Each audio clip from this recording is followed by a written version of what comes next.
bastante previsible, ¿no? Al menos que se nos pase por la cabeza, pero respondedme solo si queréis, y es si en algún momento habéis pensado en el suicidio.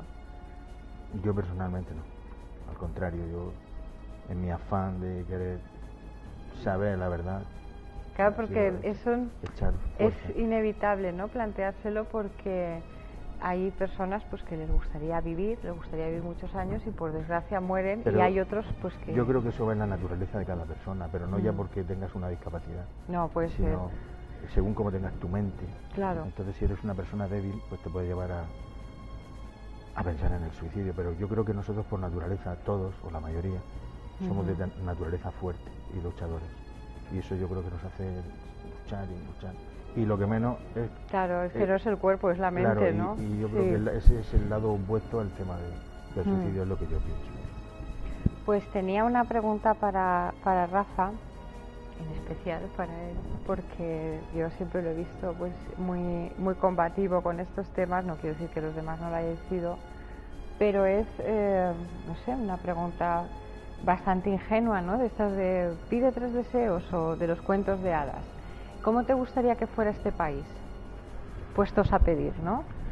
¿Qué echas de menos? ¿Qué te gustaría que cambiara? La verdad es que... Ahora se puede pedir. Lo podemos pedir, sí, además es muy sencillo, simplemente yo creo que ético. O sea, si la voluntad de trabajar es buena, obviamente todos nos equivocamos. Yo me equivoco cada día en muchas decisiones. Mi trabajo me exige decidir muchas cosas y obviamente me equivoco. Y no tengo ningún problema en reconocer que me he equivocado. En este país, el reconocer que se ha equivocado alguien cuando está en un alto nivel político, sobre todo, parece una herejía. O sea, parece que le confiere una incompetencia manifiesta por el hecho de haberse equivocado. Y lo humanizaría, ¿no? Y sin embargo, lo humanizaría, claro. Porque para poder corregir errores, primero tienes que darte cuenta de que te has equivocado.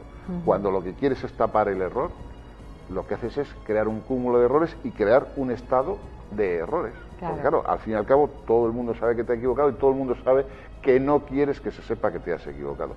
Entonces construyes una pantomima, algo que funciona, porque obviamente funciona, porque una maquinaria de un Estado pues es pues como una pisonadora que está a cuesta abajo, que no hay quien la pare, pero que nunca acabará haciendo lo que realmente tiene que hacer. Claro, hoy en día parar esa maquinaria para reconducirla y hacerla pasar, pues es muy complicado, pero hay que hacerlo porque claro, no estamos funcionando una bien. Cuestión de verdad, ¿no? y de justicia.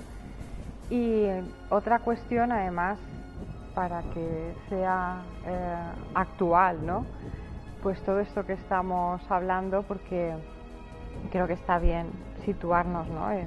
en el momento pues, de hoy, que además estábamos comentando que hace 3 meses exactos, desde el Congreso en Madrid, en el Consejo General de Colegios Oficiales de Médicos, pues que parece que se ha encontrado documentación que demuestra que la patente de este medicamento es bastante anterior, sorprendentemente, a su comercialización, cuando suele suceder lo contrario, que a veces se comercializa algo y se patenta, o al menos se patentaba en esa época después, ¿no?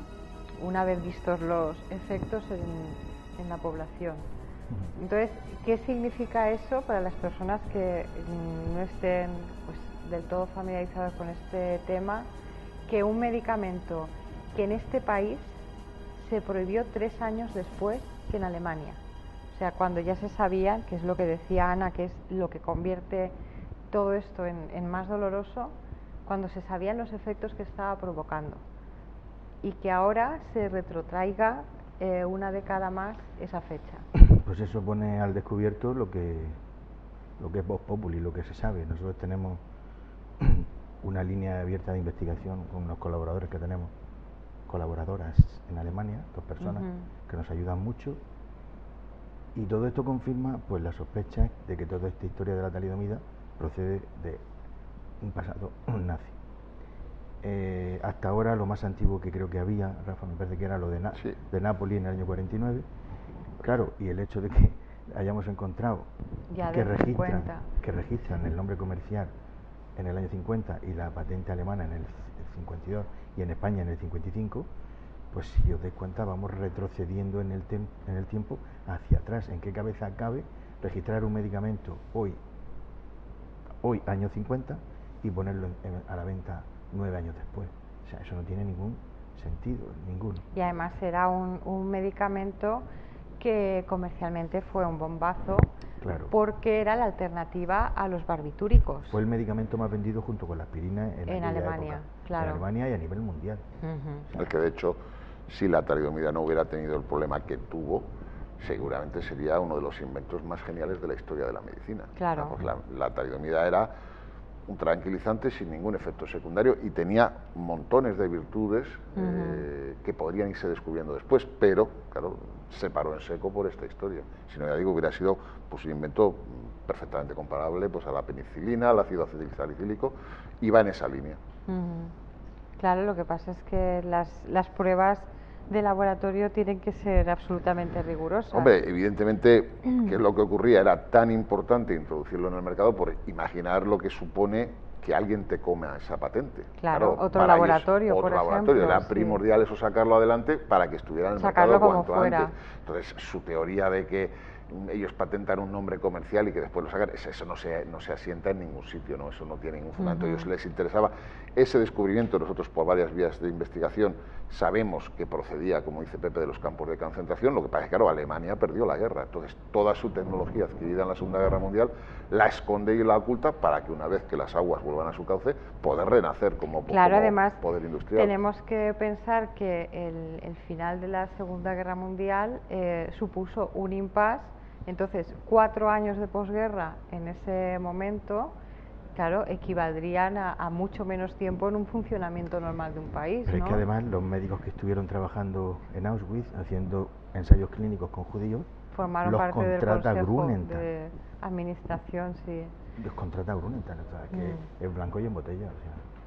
Claro, además se contrató a esos médicos precisamente porque su valía estaba en los descubrimientos que habían hecho, que luego también habría un debate sobre si fue un hallazgo casual a mala leche, o fue parte del programa de experimentación, porque todos hemos visto pues cosas terribles, ¿no? Que se hicieron, porque claro, hablando de contradicciones, había otra muy clara, ¿no? Se supone que las personas que exterminaban en los campos, pues es que eran diferentes, pero a la hora de experimentar científicamente con ellos, eran iguales. Uno de los nombres que utilizaban en los campos era el K-17, que no, yo nunca he tenido ninguna explicación de por qué K-17. Sí, era el nombre que le daban a la talidomida.